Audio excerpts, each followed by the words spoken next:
نحمده ونصلي على رسوله الكريم أما بعد رب اشرح لي صدري ويسر لي أمري واحلل عقدة من لساني يفقهوا قولي۔ دینی رہنمائی کی مجلس نمبر 297 میں سبھی سامعین کی خدمت میں السلام علیکم ورحمۃ اللہ وبرکاتہ عرض ہے۔ ایک صاحب سوال کر رہے ہیں کہ ہم نے ایک حدیث پڑھی ہے کہ نبی اکرم صلی اللہ تعالیٰ علیہ وسلم نے فرمایا کہ اللہ کے راستے میں جو شخص کسی چیز کا جوڑا دے تو جنت کے چوکیدار فرشتے اسے بلا کر کہیں گے کہ فلاں دروازے سے اندر آ جاؤ۔ اس پر حضرت صدیق اکبر رضی اللہ تعالیٰ عنہ نے فرمایا کہ یہ ایسا شخص ہوگا جس کو کوئی نقصان نہ ہوگا۔ تو پیغمبر علیہ السلام نے فرمایا کہ ابو بکر امید ہے کہ تم ایسے ہی شخص میں داخل ہوگے۔ تو ہمارا سوال یہ ہے کہ جوڑے کی شکل میں زیادہ بہتر ہے، اس سے کیا مراد ہے؟ کپڑے کے 2 جوڑے یا 2 روپے یا 2 قرآن کریم؟ اس کی وضاحت مطلوب ہے۔ تو جواباً عرض ہے کہ حدیث میں جو الفاظ آئے ہیں وہ زوجین کے الفاظ آئے ہیں، اور اس سے مطلقاً 2 عدد مراد ہیں۔ چنانچہ بعض روایتوں میں بخاری شریف کی زوجین من شیء من الاشیاء یہ الفاظ ہیں۔ اس میں 2 روپے بھی شامل ہیں، 2 بکری بھی شامل ہیں، 2 اونٹ بھی شامل ہیں۔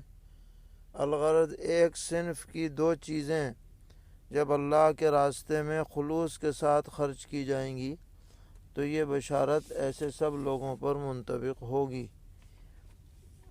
اس لیے اس کا اہتمام اگر کرے کہ کوئی چیز بھی اگر صدقہ کرنی ہو تو 2 صدقہ کرے تو انشاءاللہ مزید اجر و ثواب کی امید ہے۔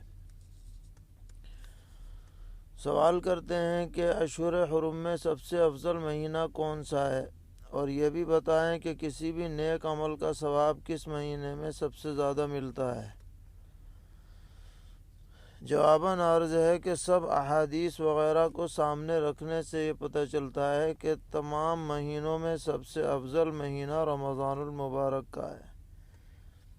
اس کے بعد جو اشہر حرم ہیں ان کا درجہ ہے، اور اشہر حرم میں اکثر علماء کے نزدیک سب سے افضل محرم کا مہینہ ہے۔ یہ تو ہوئی بحیثیت مجموعی مہینوں کی بات۔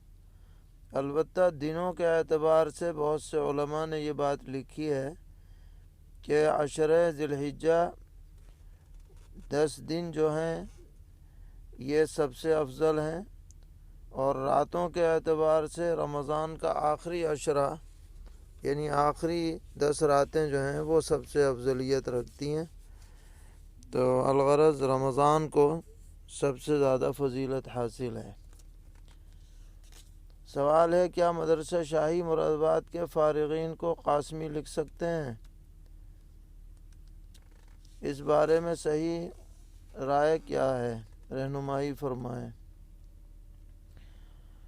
جواباً عرض ہے کہ چونکہ مدرسہ شاہی کے بانی حجت الاسلام حضرت مولانا محمد قاسم نانوتوی رحمۃ اللہ علیہ ہیں، اور مدرسے کا نام بھی جامعہ قاسمیہ ہے، اس لیے اس کی طرف نسبت کرتے ہوئے اگر کوئی مدرسہ شاہی کا فارغ اپنے آپ کو قاسمی لکھ دے تو یہ ناجائز نہیں کہلایا جائے گا۔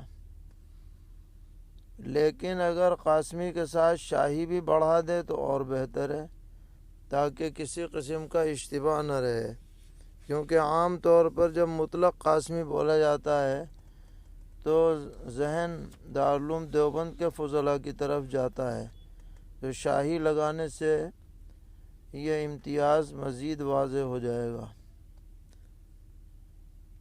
پوچھتے ہیں کہ حضرت اقدس مفتی محمد تقی عثمانی صاحب فرما رہے ہیں کہ مجھے ڈر لگتا ہے کہ کہیں ختم بخاری بدعت نہ ہو جائے،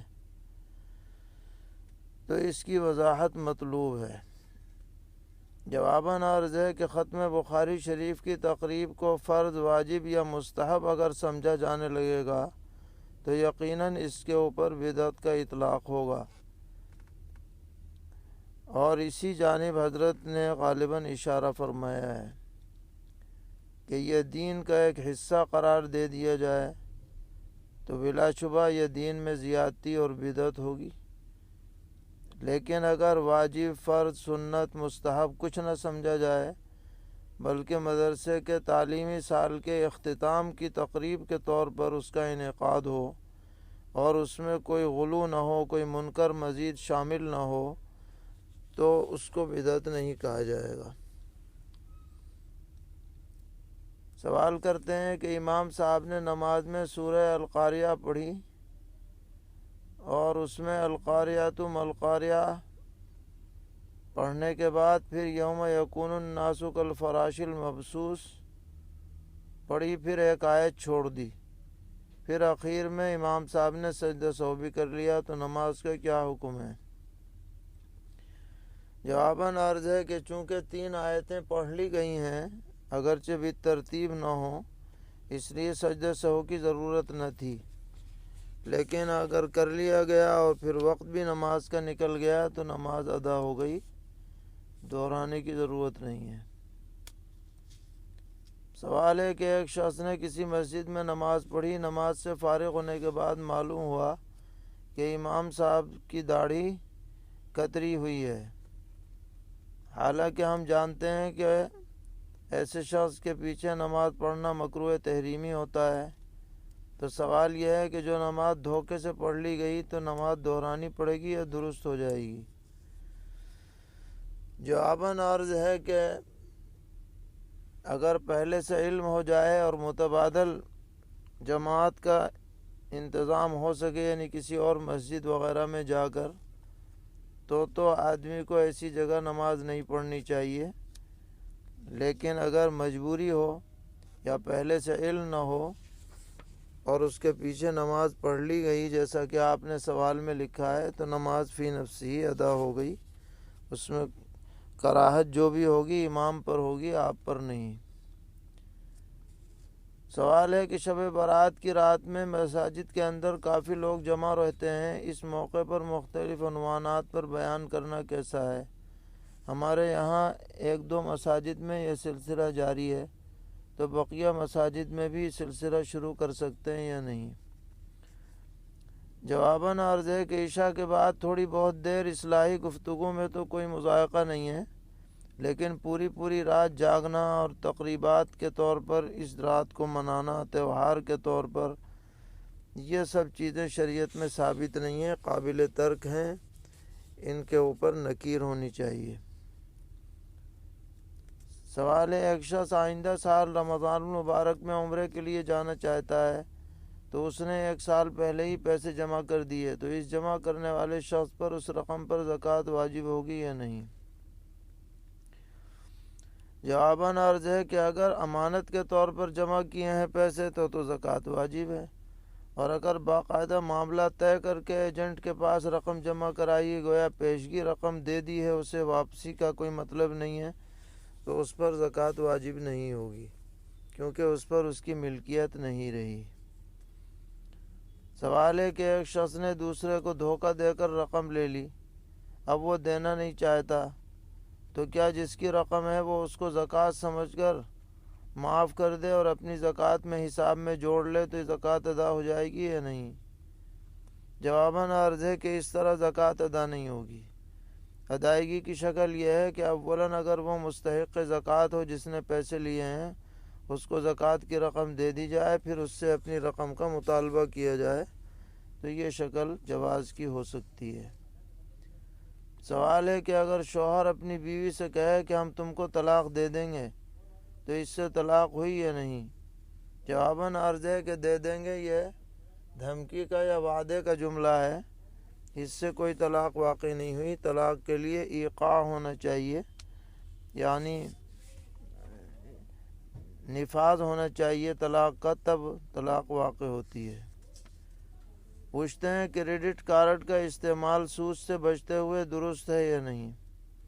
جواباً عرض ہے کہ کریڈٹ کارڈ کے بارے میں اگر سود دینا پایا جائے تو بلا شبہ لینا اور استعمال سب ناجائز ہے، اور اگر سودی معاملہ نہ ہو تو بہت سے علماء نے اس کی گنجائش دی ہے، تاہم احتیاط اسی میں ہے کہ بلا ضرورت کریڈٹ کارڈ کا استعمال نہ کیا جائے۔ پوچھتے ہیں کسی شخص نے اپنی بیوی کا انشورنس کرایا تھا جس کا کئی سال پہلے انتقال ہو چکا ہے۔ اس وقت گھر کے حالات ٹھیک تھے، لیکن اب اس کے والد بھی کافی ضعیف ہو گئے، کچھ کرنے کے لائق نہیں۔ بیٹا ہے جس کی ابھی کوئی آمدنی نہیں، 3 چھوٹے بچے ہیں، حالات اتنے خراب ہیں کہ کھانے پینے کی بھی دشواری ہو رہی ہے۔ تو ایسی حالت میں کیا LIC کا پیسہ جمع شدہ اور مزید ملنے والا استعمال کر سکتے ہیں یا نہیں؟ اور لائف انشورنس کا شرعاً کیا حکم ہے؟ جواباً عرض ہے کہ لائف انشورنس ویسے تو ناجائز ہے، سود اور جوئے پر مشتمل ہونے کی وجہ سے، لیکن اگر انشورنس کرا لیا گیا اور پھر معاشی حالت اتنے خراب ہو گئے کہ کھانے پینے میں دقت آ رہی ہے، جیسا کہ آپ نے سوال میں لکھا ہے، تو بحالت مجبوری بقدر ضرورت اس پیسے سے فائدہ اٹھانے کی گنجائش ہوگی۔ سوال کرتے ہیں کیا جانوروں کو مرنے کے بعد دفن کرنے کا حکم ہے یا نہیں؟ شریعت میں اس کا کہیں ثبوت ملتا ہے یا نہیں؟ جواباً عرض ہے کہ قرآن پاک میں حضرت آدم علیہ السلام کے بیٹوں کے واقعے کے ضمن میں ایک کوے کا دوسرے کوے کو مار کر اسے دفن کرنے کا واقعہ مذکور ہے۔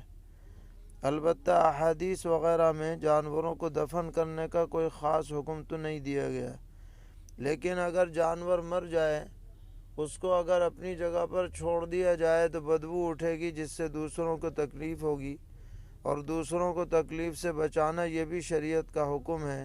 اب بچانے کی کئی تدبیریں ہو سکتی ہیں، انہی میں سے ایک تدبیر یہ ہے کہ اسے زمین میں دبا دیا جائے، یا کہیں جنگل میں چھوڑ دیا جائے، یا دریا میں ڈال دیا جائے، تاکہ لوگوں کو اس کی وجہ سے پریشانی نہ ہو۔ پوچھتے ہیں اگر کوئی پالتو گدھا بیمار ہو اور وہ ٹھیک ہونے کی امید بھی نہ ہو تو اسے از خود مار سکتے ہیں یا نہیں، تاکہ اس کی تکلیف کم ہو جائے؟ جواباً عرض ہے کہ ہاں، ایسی صورت میں مارنے کی گنجائش ہے۔ سوال ہے کہ ہمارے یہاں تقریباً 50 سال پرانا قبرستان ہے جو بالکل بھر چکا ہے، اس کے اندر ایک بھی میت کو دفن کرنے کی جگہ باقی نہیں رہی، اور دور دراز تک بھی کوئی دوسرا قبرستان موجود نہیں ہے۔ محلے والوں کی مالی حیثیت اتنی نہیں ہے کہ دوسرے قبرستان کے لیے زمین خرید سکیں، تو ایسی صورت میں پرانے قبرستان کو ازسرنو دوبارہ استعمال کرنے کی کیا کیا صورتیں ہو سکتی ہیں؟ جواباً عرض ہے کہ جو قبریں پرانی ہو چکی ہیں 10-20 سال کہ امید یہ ہے کہ اس میں میت اپنی اصلی حالت میں نہ رہی، مٹی مل چکی ہوگی، تو وہاں پر دوسری قبریں بنانے کا سلسلہ شروع کر دیا جائے، اور بالترتیب یہ سلسلہ جاری رہے کہ پھر ایک طرف سے شروع کریں، پھر جب وہ پورا ہو جائے پھر دوبارہ شروع کر دیں، اور کوئی قبر بھی پکی نہ بنائی جائے۔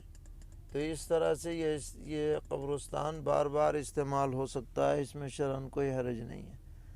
اللہ تعالی ہم سب کو دین پر استقامت عطا فرمائے، ہر طرح کے شرور سے محفوظ رکھیں۔ وصلی اللہ تعالی علی خیر خلقہ محمد وعلی آلہ واصحابہ وذریاتہ اجمعین۔